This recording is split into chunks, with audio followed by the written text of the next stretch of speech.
Good day, everyone. I am very pleased for the opportunity given to me by our professor, Professor Jeanette Gongora.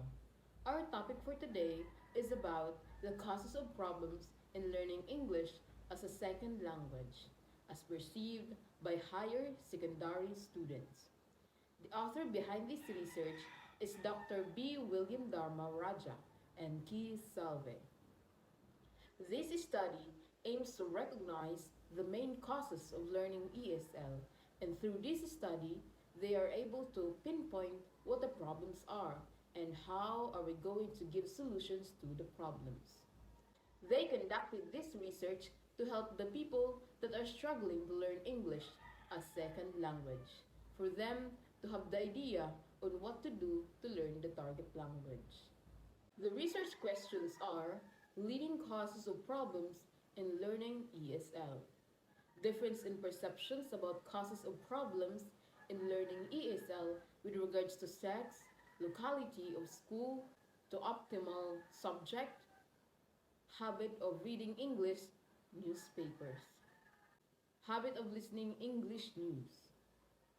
English as a second language or ESL becomes inseparable and unavoidable in Indian education system. To learn a second language, a physical, intellectual, and emotional involvement is needed to successfully send and interpret linguistic messages. This study is an analysis of some causes of problems in learning ESL. The objectives of this study were to find out the leading cause of problems in learning ESL, to find out whether there was any significant difference in the causes of problems faced by the students on the basis of different attributive variables such as sex, locality, the habit of reading English dailies, and habit of listening to English news. The methodology employed in gathering information was a survey method. CY's scale on causes of problems in learning ESL, prepared by the authors consisting of 59 statements, used as a tool. The sample comprised 400 students, covering 207 boys and 193 girls. The collected data were treated using mean, t-test, and ANOVA. The result of this study indicated that the environment was the leading cause of problems in learning ESL. Compared to girls, boys perceived more problems. Another major findings was that rural students perceived more problems than urban students. Lack of reading habits and listening tends to confront several problems in learning ESL. Recommendations in the light of findings are also discussed in this article.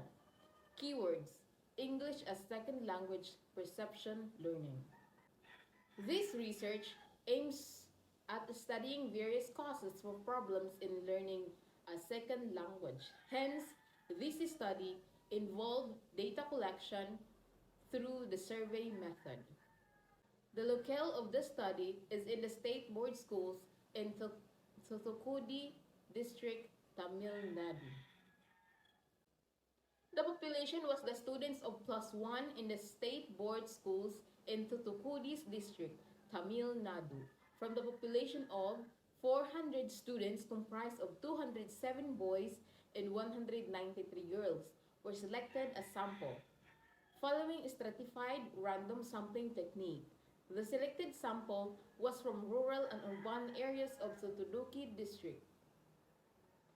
The authors constructed a questionnaire on the cause of problems in learning English as a second language. After constructing the questionnaire, it was consulted with experts in teacher education for establishing content validity. Based on their suggestions, few questions were modified to avoid ambiguity. Thus, content validity was established. The questionnaire was administered to 120 pupils from +1 students, parallel to the proposed sample, studying in both in rural and urban areas in the Thoothukudi district. The respondents' questionnaires were collected and scored with the help of scoring key. by using the item whole analysis. The total scores obtained by each student were correlated with the total score for each item. The correlation was calculated using the person-product-moment correlation formula. The items with validity indices of 0.20 and above were selected for the final draft. Finally, the coefficient of reliability was estimated using the Spearman-Prophecy formula. The coefficient of reliability calculated for CY scale was causes of problems in learning was 0.3. The collected data were analyzed using mean, standard deviation, person-product moment correlation, t-test, ANOVA, and post-hoc ANOVA test. It is inferred that from Table 1 that environment is the leading cause of problems in learning English as perceived by +1 students with comparing it with the other two dimensions, namely attitude and teacher's competence.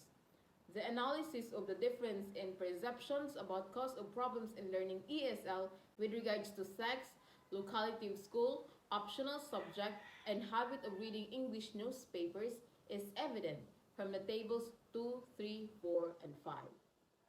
The role of the researchers is to conduct the research findings on what are the causes of problems in learning English as second language as perceived by higher secondary students.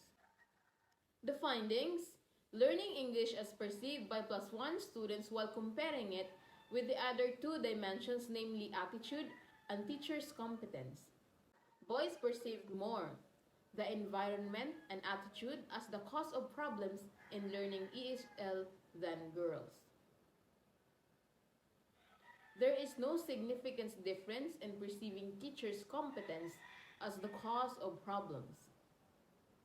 The conclusion of this study is the purpose of the research was to recognize the main cause of problem in learning ESL.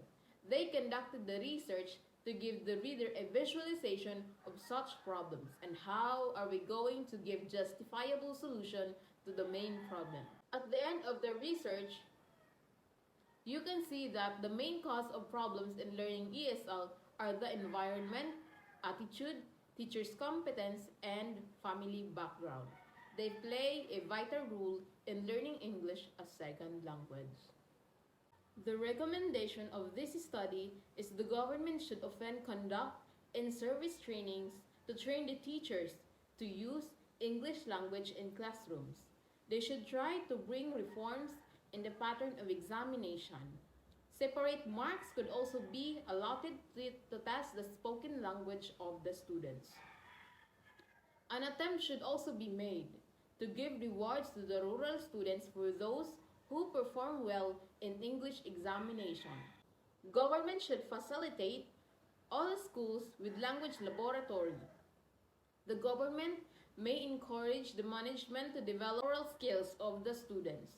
The educational officers should arrange guidance and orientation programs in English. They may encourage the management of the schools to conduct reading tests in English. Often, they have to supervise the way of providing English education in schools. By way of supervision, they can give suggestions for improvement in the curriculum. They have to motivate the teachers to imbibe the culture of referring to dictionaries among the students. Management should often insist that teachers assess the development of the students' proficiency in English. The information on students' development in English should be communicated to parents at regular intervals. They may arrange special coaching classes for slow learners and rural students. They may also encourage the students to read English news during prayer hours. The key rule of the management is to insist the English teacher converse in English with students even on the outside of the school campus. To impart the spoken aspects of language, they should allot separate periods for spoken English. If time permits, they could also extend the duration of English class. English teachers have to encourage the students to communicate in English. They may impart the spoken aspect of the language once or twice a week. Teachers should create a student friendly and learner centered environment. They should motivate students to participate in learning. They should also strengthen the communication skills of the students by making them raise their doubts in English while taking classes. The teacher should pay individual attention. They should stimulate the interest of the pupils to read English newspapers and magazines. Children are more successful when their parents are involved in their education. Parents have to create a conducive atmosphere to learn English. Their role is to encourage their children to communicate in English even at home. They should provide English newspapers, journals, and magazines to enrich the reading skills of their children. They may also encourage them to listen to English news and watch English programs. The mind of the students should always be ready to learn. They should read English newspapers, journals, novels, etc. as per the advice of their parents and teachers. They should also develop their habit of listening to English news and referring dictionary. They should not study English from the exam point of view. If they study English from the exam point of view, they may not be able to write on their own. The conversation with their parents, teachers, and peers should always be in English. The learn English opportunities have to be utilized by them effectively and efficiently.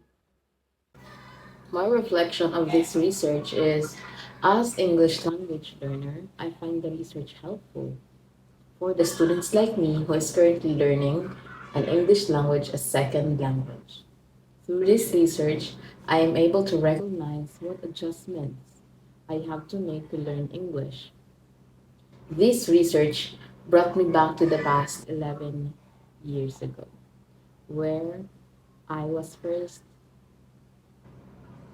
find myself interested in learning English language. And I was surrounded by people who feeds me with negative ideas about learning the language. Like what I'm going to do with it, it doesn't fit in me. I'm OA because I speak the language, the English language. Hearing those comments feels frustrating, and to make it worse, even my own father doesn't have a faith in me. Until even until now that I am in college, he has this like mag-lisod ka diha sa college. Di ka makagraduate. Nakaundang man ganitong anak sa teacher na nag-eskwela diha. I hate these lines so much. But I hate it even more because the speaker is my own father. For a decade, I was the breadwinner of the family. I'm not the eldest, yet I am the one who provided financial support for my father and my sick sister. And not that I came back with my studies. All you could say is negativity. He didn't support me financially, yet have the courage to throw stones at me.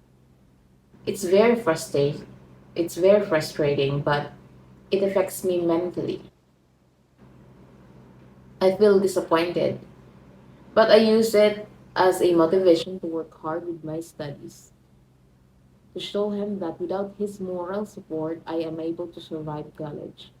Probably just like what is being stated in this article, my father wants me to work to earn money instead of going to school. No earnings at school. So I'm not favored by parents who don't have the word educational success. My father is a farmer like the most people in India, as stated in the article. I think people that have less education or do not completely engage in education don't see the value or importance of being an educated person. They don't have the vision to change the cycle of their family. And they are not eager to change their status, their mindset. As long as they have food on the table, then that's it. That is all that matters. I don't understand my father's idea. And Also, the people's in this article. In school, there's no earning, but expenses, plus the reality that a lot of people didn't successfully finish the education they've started. The doubt of the people like my father feel is valid, and I give that freedom to him. We all have the right to feel whatever emotions we feel in every circumstances in life. And the only thing that can change my father's point of view is for me to successfully graduate in my chosen major. It will never be easy, but rough roads are part of success. I chose English as my major because I feel I have the freedom to express myself. I have the freedom to say what's in my mind without worrying so much about following the rules. English also gives me the comfort. I feel like I really belong in English department. I am fascinated by the pronunciation, the multiple meaning of the words, and how powerful English is. Because through English language, we're able to communicate with the world. As I read this research article, I think about myself. What are the things that I did to learn English? I'm surprised that I saw some of the things that I did to learn English. For example, moving to a different neighborhood that doesn't judge you when you are speaking English, and watching and listening to English movies, music, and news, reading English books and articles online. Most importantly, is being surrounded by people that have the same interests as you. Communicating with people using English language is such a huge help to improve your pronunciation, sentence construction, and confidence in using the language in public. Being a student at Philippine Normal University in Mindanao is a huge help to me. I remember when I was in college in a different school, I couldn't see any progress in myself. But ever since I become a student in this prestigious university, I see a lot of progress with myself. Finally, I am in the right people, place, and environment. I don't need to hide my interest in English language anymore. Finally, I overcome my fear. Though not completely, I still need more improvement, but at least I have progress. Being a learner and a researcher is difficult. You have to conduct research and study related to these things you want to learn. A lot of things you'll give up when you want to achieve something, and one of it is your sleep. As a learner and a researcher, I don't sleep 8 hours anymore. The highest hours that I spend with sleep is probably 6 hours. It is really a different feeling, especially when you are going to school every day. You couldn't focus anymore on your mind seems floating in the air, but you have no choice because we are aiming for the better of our future. We have ambitions to become professional teachers or researchers or whatever we want to set our minds to. As we are getting older, the responsibility are getting heavier. And when we have goal in life, expect to give up something to get something. And that is what adulting taught me. And regarding to today's PPT that I've used, this is actually about myself as well. As you can see in my PowerPoint presentation, there is Barney, Baby Bop, and BJ. This actually reminds me of my childhood when I was 13 years old. Barney, Baby Bop, and BJ, they are part of my childhood, which I started to learn English. They are the ones that taught me English. I always fascinated watching them in a CD, in a TV show, because they have these shows called Barney, right? And I am a fan of these three adorable mascots or adorable characters. And since then, I started to learn English through them. And also, they are surrounded by people who are now celebrity, like Selena Gomez. They are from Barney's. And because of Barney's, I was able to understand English by watching Barney's and BJ's and Baby Bop and the rest of the crew inside that TV. You know, viewing such video is such a huge help for me. That is my starting point. That's why I am using them to record. I am using them in this PPT to remind me that they are my starting my starting they are the ones that help me and introduce me to English language. And that is all. Thank you for listening.